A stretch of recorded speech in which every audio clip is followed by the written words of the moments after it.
Hola de nuevo y bienvenidos a esta nueva entrevista y a este canal, vuestra casa, Malos Tratos Falsos TV. Hoy tengo el privilegio de poder entrevistar a un gran letrado del despacho jurídico Galán Asociados y tenemos el honor de poder entrevistar a su director. En primer lugar, me gustaría saber quién es Gustavo Galán. Bueno, pues Gustavo Galán, profesionalmente hablando, es un abogado que trabaja aquí en Madrid, aunque nuestro despacho también trabaja en todos los puntos de España, que ya tengo pues una experiencia casi de 30 años, ¿no? Básicamente es eso, Jesús. ¿Por qué decides dedicarte al mundo del derecho? Pues porque lo he mamado toda la vida, y cuando digo lo he mamado es porque mis hijos son ya la cuarta generación de abogados. Mi padre fue catedrático de Derecho en la Facultad Complutense de Madrid y siempre lo he respirado porque me gusta muchísimo el derecho. La verdad es que me encanta mi profesión. En tu despacho, ¿qué tipo de composición en cuanto a personas tienes? ¿Te refieres a hombres, mujeres? Sí. Bueno, pues la verdad es que la mayoría de ellas son mujeres, como composición. ¿Por qué? ¿Por qué? Pues la verdad es porque yo siempre, la verdad es que me gusta trabajar con mis compañeros, son abogados que llevan conmigo muchos años y la verdad es que mujeres en mayoría, quizá porque siempre me han demostrado más constancia, más responsabilidad y yo me entiendo muy bien con ellas, entonces trabajo muy a gusto, tanto con los hombres como con las mujeres, pero si me dices por qué un poco de más mayoría, quizá porque las veo más responsables. En lo relativo a juicios en materia de violencia de género, ¿qué opinión te merecen los abogados del turno de oficio, al menos en los casos que te han llegado a ti? Bien, vamos a ver, la problemática del abogado de oficio aquí podría tener dos dimensiones. Una primera es las condiciones en las que prestan su servicio los abogados de oficio, en el sentido de que son personas pues que, bueno, tienen unas retribuciones que creo que son insignificantes para los servicios que estos prestan, pero lo que aquí quizá nos interesa es las consecuencias que conlleva muchas veces la intervención del abogado de oficio en cuanto a lo que es las conformidades. ¿Qué es una conformidad? Es cuando tú con el Ministerio Fiscal, tu abogado con el Ministerio Fiscal, llega a un acuerdo. Y llega a un acuerdo de condena, una condena inferior a la que habría solicitado el Ministerio Fiscal, pero al fin y al cabo condena que al final aprueba el propio juez. Bien, esto puede plantear unas consecuencias. Y las consecuencias son que esa persona que es condenado puede ser un padre que pueda plantear problemas para su lucha futura a una guardia de custodia compartida. O no solamente eso, sino la estigmatización que va a tener esa persona que ha sido condenado por un tema de violencia de género. Quizás solamente por quitarse el muerto de encima. Oye, mira que en vez de una condena de 1 año te la vamos a dejar en 6 meses y hay muchos temas que luego me vienen a mí a posteriori y que me dicen si yo habría conformado y mi opinión hubiera sido que no. Pero eso es también la problemática que plantean los juicios rápidos, que no sé si quizás los vamos a tratar posteriormente y para no extenderme en mi respuesta lo dejo por ahora ahí en suspenso. Pues aprovechamos esta reflexión que me dejas y esa misma pregunta. ¿Qué problemas plantean jurídicamente esos juicios rápidos? Para mí muchos. Los juicios rápidos se plantean quizá con toda la buena fe de una justicia rápida, pero la justicia no en muchas ocasiones tiene que ser rápida. O sea, la justicia tiene que ser justicia. Y hay una cosa que para mí me parece esencial como abogado, que es el derecho a la defensa. Y cuando de repente se encuentra uno ante la mecánica que se produce desde el momento en el que hay una detención de una persona, que conlleva de repente detención, declaración, sin conocer muchas veces a tu abogado, porque de repente te detienen, sin preparar tu declaración, sin preparar medios de prueba, que conllevan medidas de alejamiento automáticas a las 24 horas de que te hayan podido detener, y no solamente eso, sino que a los 7 u 8 días te están señalando para un juicio rápido, con los problemas de prueba que ello puede plantear, es decir, de buscar tus medios de prueba para defenderte, son problemáticos. Es verdad que el abogado defensor puede pedir y oponerse a ese juicio rápido y pedir que se tramite por un procedimiento pues que pueda ofrecer más garantías, pero es verdad también que en muchas ocasiones los jueces se oponen a la tramitación por lo que se llama diligencias rápidas y te lo tramitan por este juicio rápido. Creo que es un problema, si me quisieses decir que lo definiera en una palabra, un problema que afecta al derecho de defensa. Me comentabas en la preentrevista lo que supone para ti una improvisación de un letrado en un juicio rápido, cuando defienden a un hombre de violencia de género. Explícanos este extremo. Sí, esto es un poco lo que yo quería decir antes cuando me he referido a la problemática que tiene el juicio rápido. Imagínate que de repente te detienen y te detienen de la noche a la mañana sin que tú tengas ninguna sospecha de que lo van a hacer. Te encuentras con que no conoces a ningún abogado. Te encuentras con que te vas a enfrentar a una declaración ante la policía que evidentemente puede subsanar diciendo que no se te tome declaración, que te niegas a declarar y que ya lo harás judicialmente, pero que inmediatamente te ponen a disposición a las pocas horas, 8 o 16 horas. Y resulta ser que no puedes preparar testigos, ni contactar con testigos, ni hacerte con, por ejemplo, correos electrónicos, grabaciones, que si quieres luego hablamos un poco de las grabaciones, para preparar esa defensa en un momento trascendental, el que te estaba diciendo, si te van a adoptar una medida de alejamiento o no. Que ojo, los jueces son jueces y ya de alguna manera también pueden estar influenciados porque se haya acordado una medida de alejamiento que tal vez pueda llegar a ser demasiado rigurosa. Quizá por las circunstancias que viven los propios jueces, las circunstancias de presión que los jueces tienen, de ¿qué puede pasar aquí ante esta situación? Este es un tema delicado. No sé si respondo a tu... Perfectamente. Entremos más en la sala, en los procedimientos de violencia de género. ¿Crees que la excesiva escenificación que se llega a dar en muchas ocasiones en los juzgados de violencia de género pueden enturbiar la inmediatez del juez en sala? ¿Quieres decirme de lo que puede ser el teatro de la víctima, de la presunta víctima? Bien, vamos a ver. La ley de violencia de género es una ley que puede haber surgido, o que entiendo que ha surgido, por parte del legislador con toda la buena fe, y es la de la protección de la víctima, que efectivamente lo es, de una violencia de género, de una violencia machista, que por supuesto es absolutamente execrable. Pero el problema que se plantea aquí es el uso que determinadas mujeres hacen de esta ley de violencia de género para sus propios intereses, lo que se llama intereses espurios, es decir, intereses muchas veces económicos, intereses que van relacionados con procedimientos de divorcio. Entonces, ¿qué se plantea aquí muchas veces? Eso creo que has dicho, escenificación, me parece que has llegado a decir. Bueno, pues es cuando de repente se encuentra un juez con una mujer que está llorando, que es una mujer que tal vez esté exagerando la situación sufrida o que esté sencillamente mintiendo, porque las hay. Igual que hay hombres que efectivamente son unos auténticos abusadores y que se merecen todo el peso de la ley, hay otras mujeres que se inventan las denuncias por violencia de género.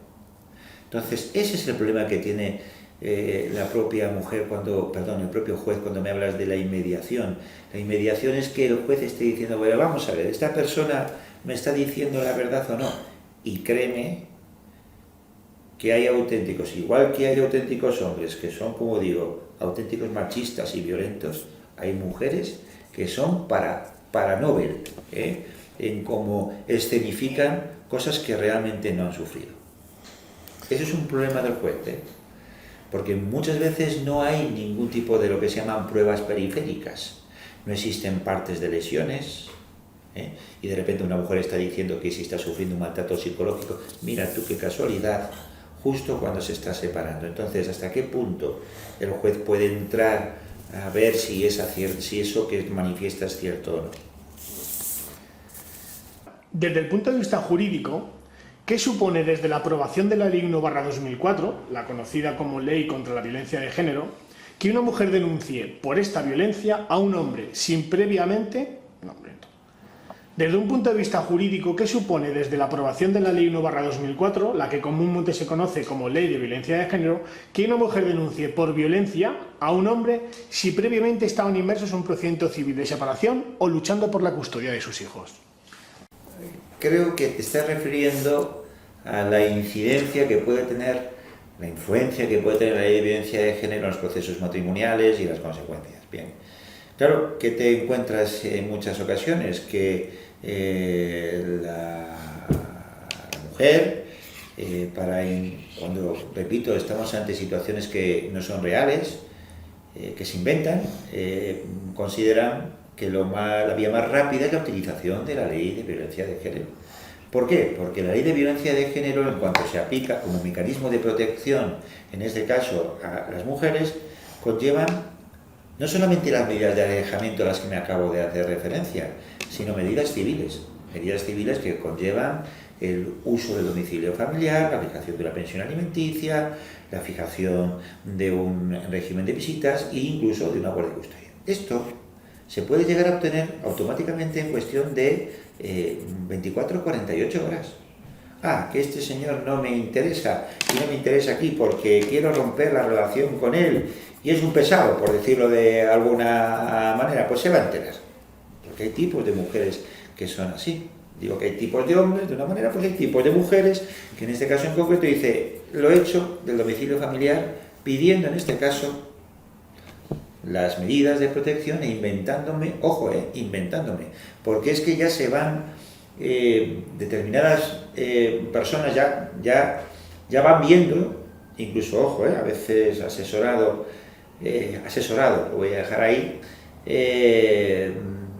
pues montándose un auténtico guión de qué ha pasado aquí, allá, para obtener en este caso estas medidas, ¿no? Entonces, es un abuso, es la utilización de una ley que realmente está para la protección de la mujer y que sin embargo es utilizada en muchos casos, para los intereses de este tipo de personas.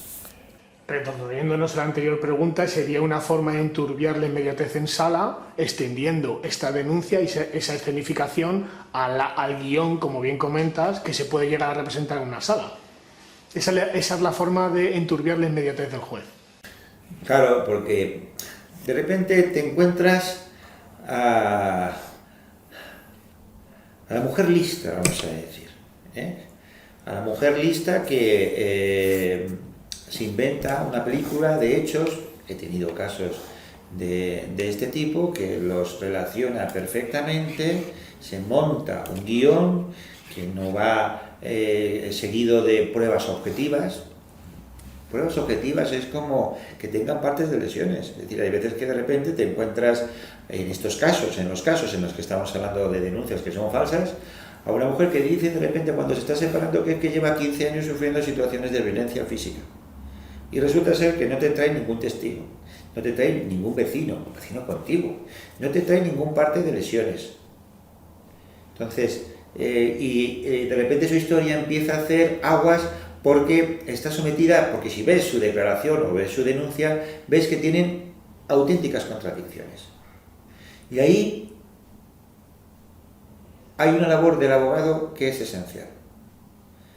Porque el abogado no puede ser timorato, no puede, en este caso, ir de blando cuando te encuentras ante una situación que ves, en defensa de tu cliente, lógicamente, que ves que es injusta, que ves que se está produciendo un auténtico abuso en perjuicio de tu cliente.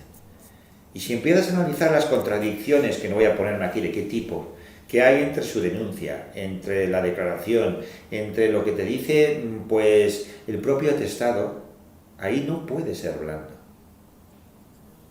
Tienes que ser abogado,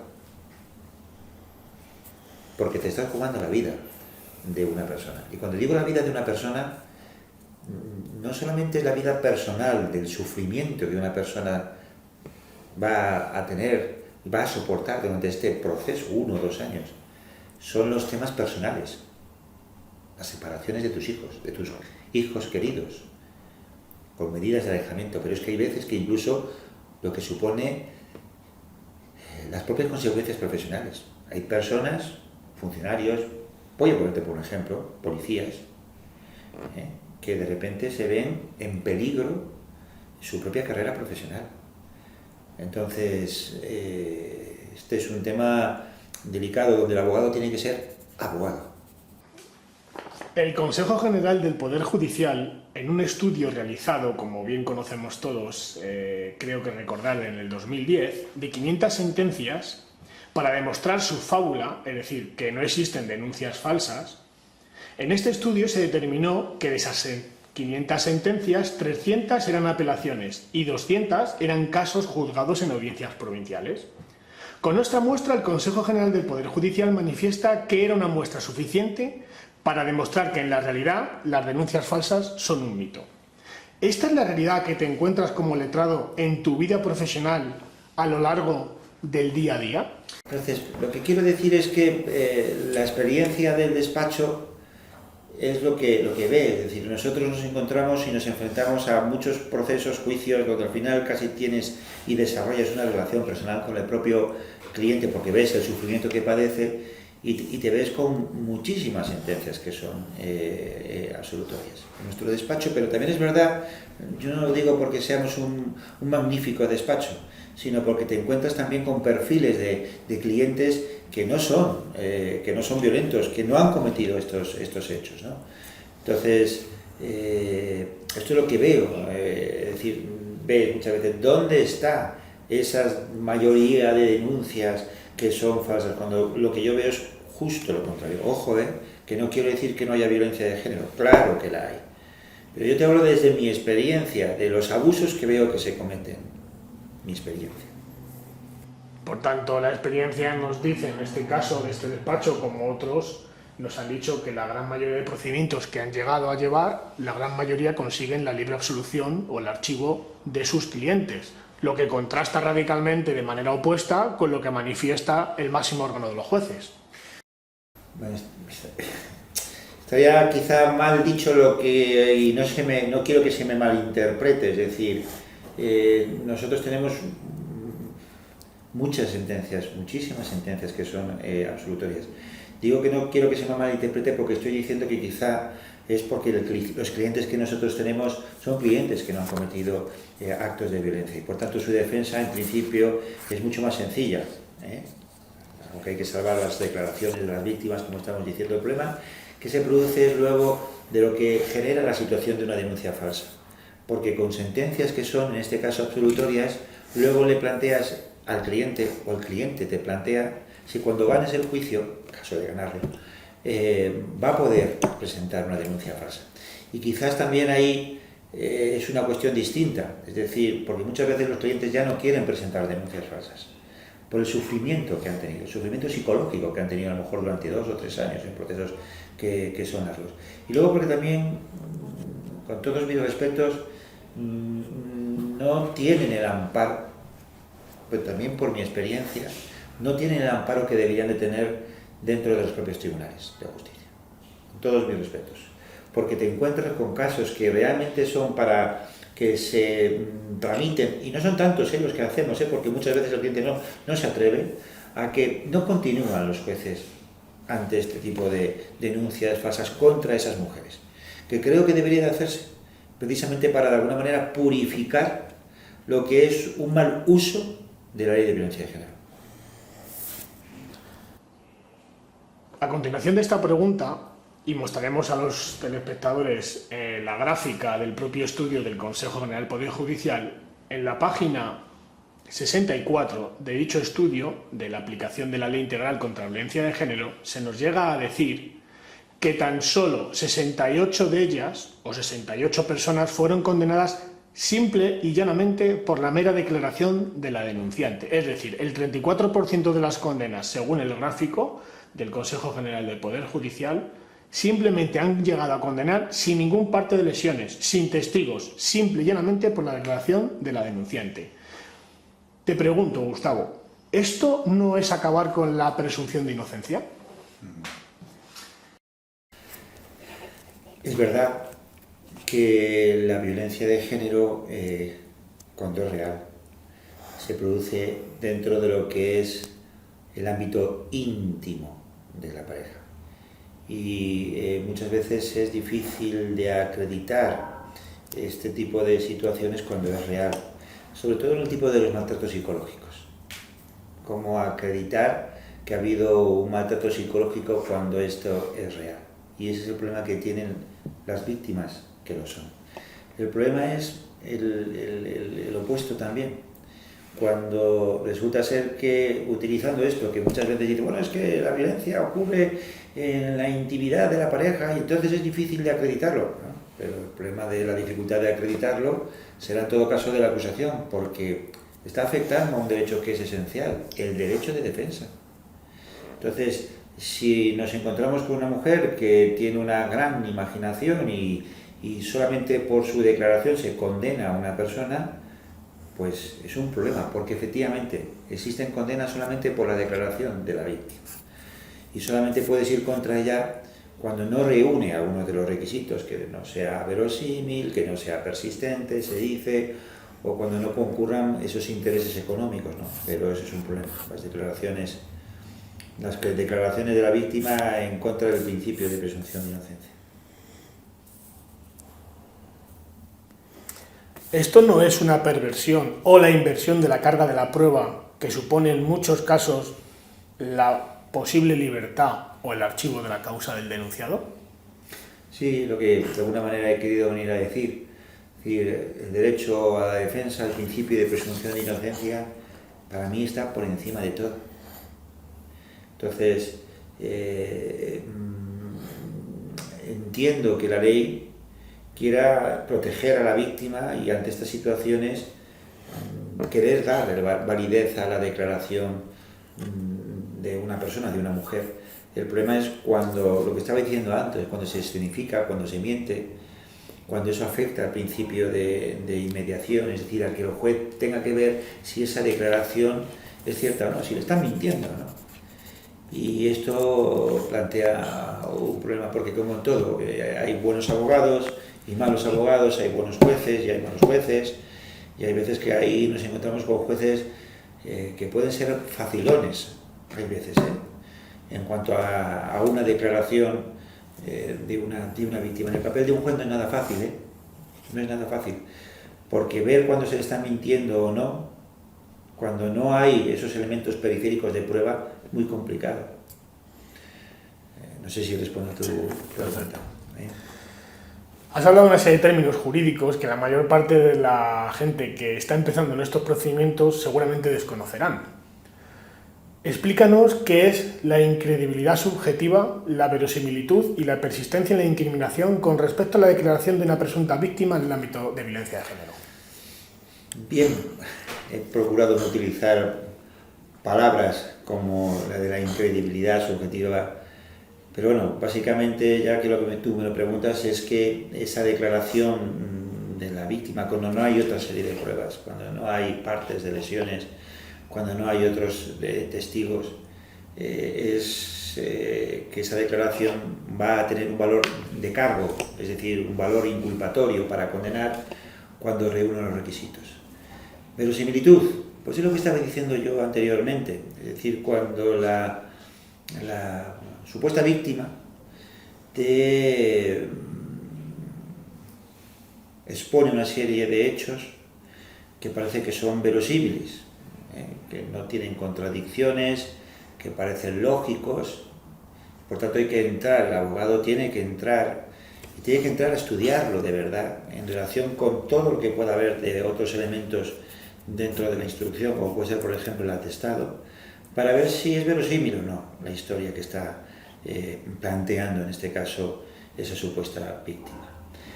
Persistencia, bueno, pues porque además esa declaración, persistencia significa que se vaya dando, se repita, no se desdiga de lo que dijo en un momento anterior, o retire denuncias, o muchas veces ocurre que nos encontremos con una denuncia de dos hechos y a las 48 horas te encuentres con la denuncia de otros 18 hechos que casualmente se le ha olvidado haber puesto de manifiesto a esa persona 48 horas antes. Incredibilidad subjetiva, pues es lo que decía antes, incredibilidad subjetiva es que puedan concurrir intereses, es decir, que mira tú por dónde, qué casualidad, que cuando después de 20 años, donde teóricamente ha habido una pacífica relación, ahora viene, en este caso, la mujer a decir que es que ha sufrido un maltrato psicológico, pero lo dice justo cuando se entera que el marido quiere luchar por la guarda y custodia compartida, para intentar desactivar esa pretensión del padre, ¿no? O cuando mira tú por dónde se están liquidando los bienes gananciales y no está de acuerdo con la partida que se le quiere dar, en este caso, a esta mujer, ¿no? Entonces, eso se llama incredibilidad subjetiva. Has pasado de refilón una circunstancia que a muchos de los afectados nos ha perseguido como una pequeña pesadilla, y es por qué, a juicio de profesionales, abogados como tú, ¿por qué creéis en general, o por qué crees tú en este caso, que se persiguen tan poco las denuncias falsas por parte de los jueces? Porque con el Código Penal en la mano, el juez está obligado a perseguir el delito. Si es así, y si no me equivoco, la condena es hasta un máximo de 2 años, que sin antecedentes, la mayor parte de ellas no entran. Y si entran, consiguen el indulto. ¿Por qué se persiguen tan poco las denuncias falsas? Si me dijeras que lo definiera en una palabra, te diría sobreprotección. ¿Por qué?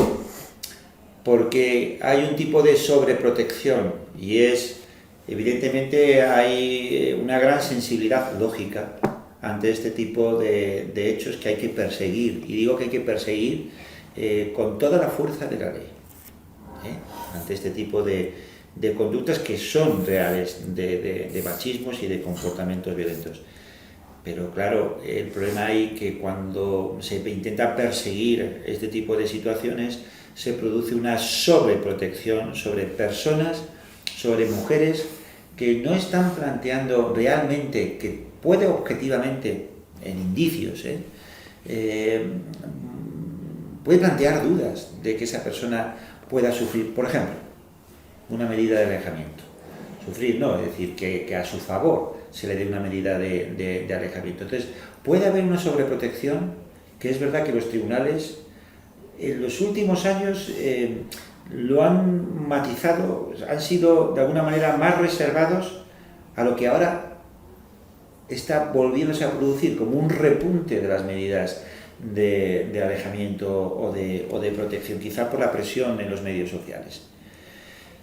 Y la misma protección o sobreprotección es la que se produce por no perseguir, en este caso, a esas mujeres que tienen denuncias falsas. Digo no perseguir porque cuando de repente ya se atreve, en este caso, el hombre que ha sufrido una denuncia de este tipo y quiere denunciarlo, luego no son tan protectores, en este caso, de este señor, que ha podido tener o sufrir este tipo de situaciones. Creo que es una sobreprotección, es decir, que creo que es por la situación social en la que vivimos, pero habría que haber más mano dura por parte de los jueces de instrucción y luego ya se verá en los correspondientes juicios, ¿no? Pero creo que es por esto. Vamos con temas más técnicos. Mucha gente demanda a esta página web información sobre prácticamente, a lo mejor, vamos con temas más técnicos. Mucha gente llega a la página web que hace posible estas entrevistas, información sobre temas más técnicos, es decir, grabaciones. Explícanos, para los que prácticamente no hemos conocido este tipo de jurisprudencia antes, ¿por qué es legal grabar audio y vídeo? Pues vamos a ver. Este es un tema importante. Porque muchas veces el hombre, cuando se enfrenta a situaciones de crisis matrimoniales, y estamos lógicamente hablando de los escenarios en los que las denuncias son falsas, puede quizás intuir que algo le va a venir. Y un medio de protección, un medio de defensa, es precisamente este tipo de grabaciones. Ahora voy a explicar por qué. Pero primero voy a decir los requisitos que tiene que tener una grabación. Hablo de las grabaciones, por ejemplo, que puedas tener en un teléfono móvil. Las grabaciones son perfectamente legales siempre que en esas grabaciones intervenga el que está grabando. Es decir, no que captes la grabación de terceras personas, porque eso sí sería un delito, sino que tú estés grabando, pero por ejemplo, a tu propia mujer es perfectamente posible, y que sea una conversación que sea íntegra y la pongas luego a disposición judicial. Si esa grabación reúne esos requisitos, te vas a encontrar con un medio de prueba. El medio de prueba que puede ser, desde el punto de vista del hombre, en ver que la situación que dice esa mujer está sufriendo no es real.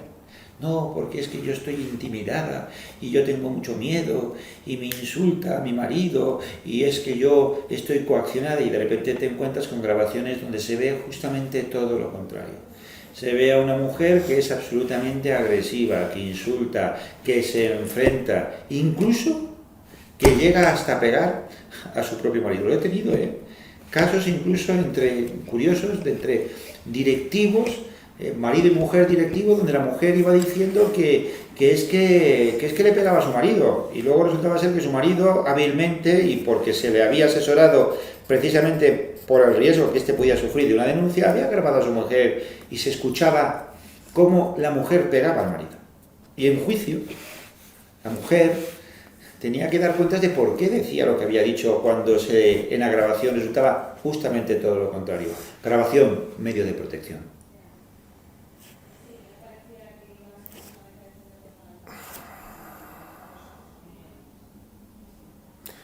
Vale, ya hemos dicho que consigues una grabación. Tus clientes te hacen llegar a grabaciones y cuándo le van a grabar, vale. ¿Alguna pregunta que se te ocurra? ¿Algo que quieras tocar?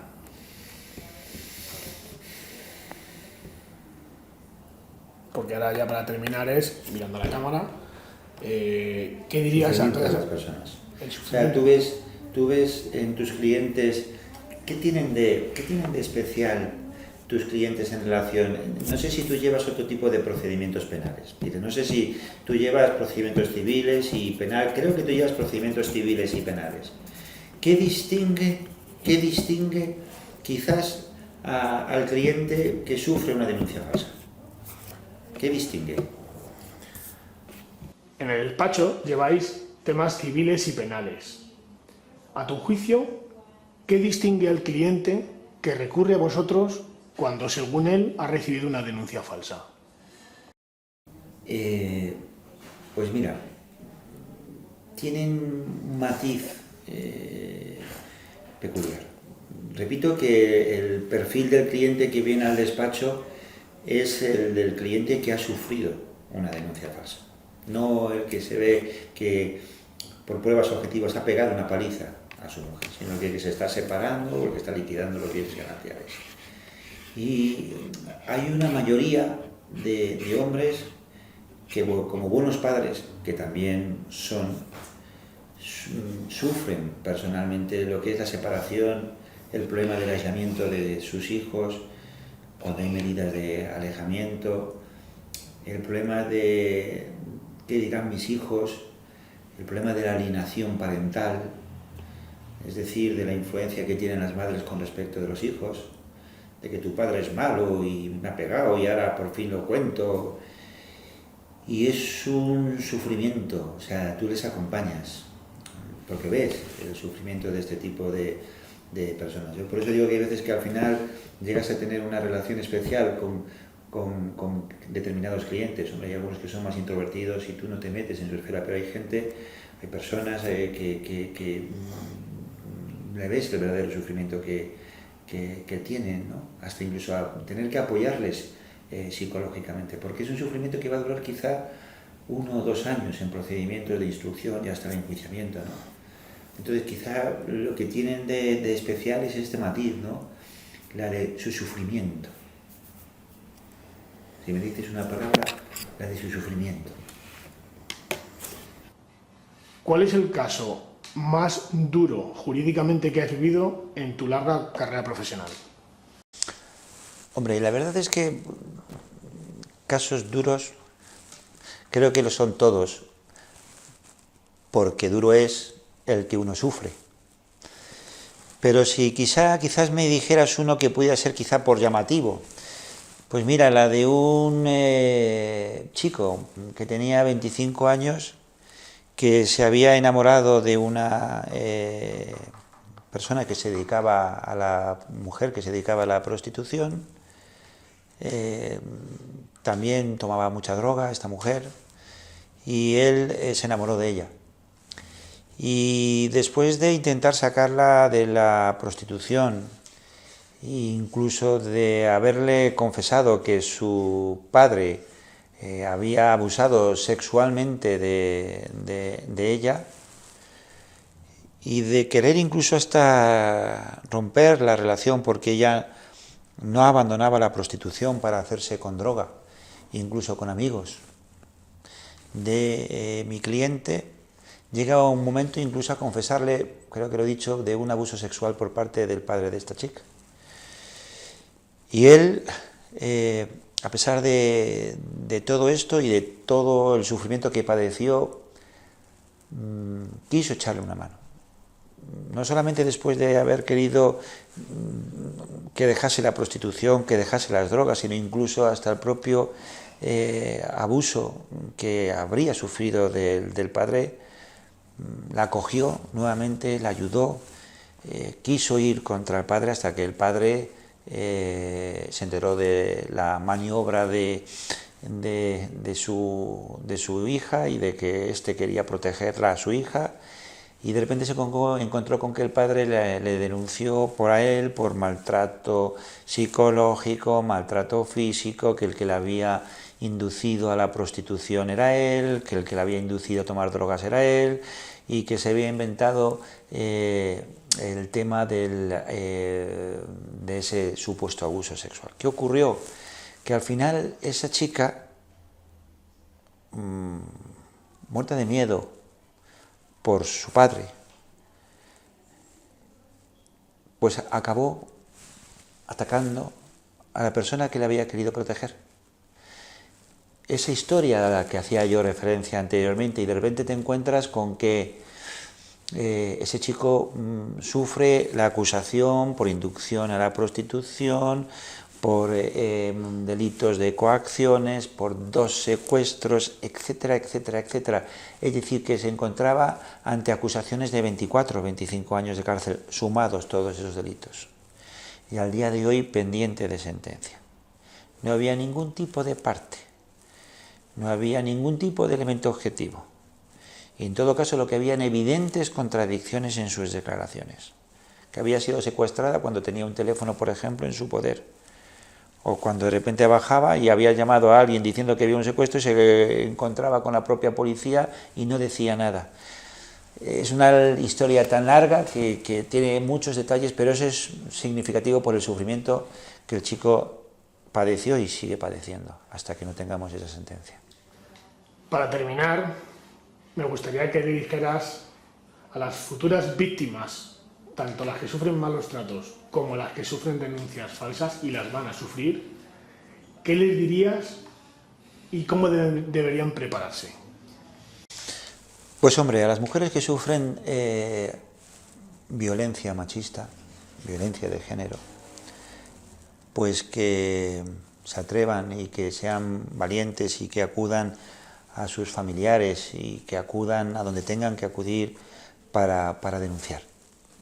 Porque no se puede vivir con este tipo de hombres que tienen este tipo de conductas para con la mujer. Por tanto, que intenten ser valientes dentro de lo que efectivamente tienen esas situaciones que padecen, ¿no? Y respecto de los hombres que sufren denuncias falsas, pues realmente ahí poco pueden hacer, porque lo que tienen que hacer es armarse de valor, tener la suerte de tener un buen abogado, y con eso no quiero decir que yo lo sea, sino que lo encuentren, porque eso es muy difícil, es como encontrar un buen médico, ¿no? Entonces los profesionales a veces buenos no son de tan gran número en profesiones que puedan tener una gran incidencia en su vida, ¿no?